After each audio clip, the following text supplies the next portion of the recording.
టెక్కలి మండల కేంద్రంలో ఈరోజు వైఎస్ఆర్సీపీ జాతీయ అధ్యక్షులు మాజీ ముఖ్యమంత్రి వర్యులు వైఎస్ జగన్మోహన్ రెడ్డి ఆదేశాల మేరకు టెక్కలి వైఎస్ఆర్సీపీ పార్టీ నియోజకవర్గం ఇన్ఛార్జ్ పేరాడ తిలక్ ఆధ్వర్యంలో వైఎస్ఆర్ కాంగ్రెస్ పార్టీ నియోజకవర్గ మహిళా విభాగాల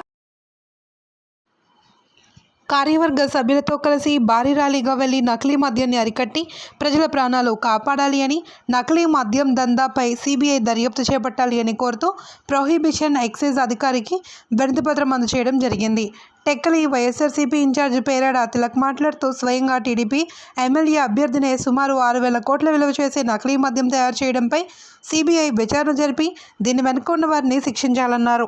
మద్యం దుకాణాలపై ఆకస్మిక తనిఖీలు, స్పెషల్ స్క్వాడ్ వ్యవస్థను నిర్వీర్యం చేయడం వల్ల కల్తీ మద్యం నాటుసారా బాగా పెరిగిపోయింది అని సందర్భంగా తెలిపారు.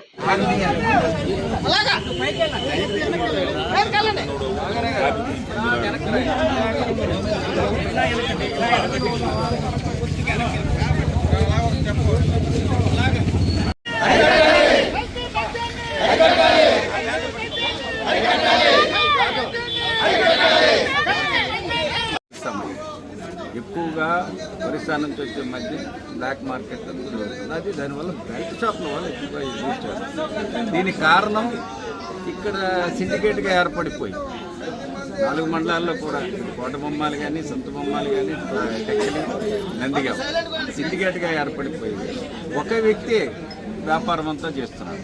ఇప్పుడు మీరు టోటల్గా చూసుకో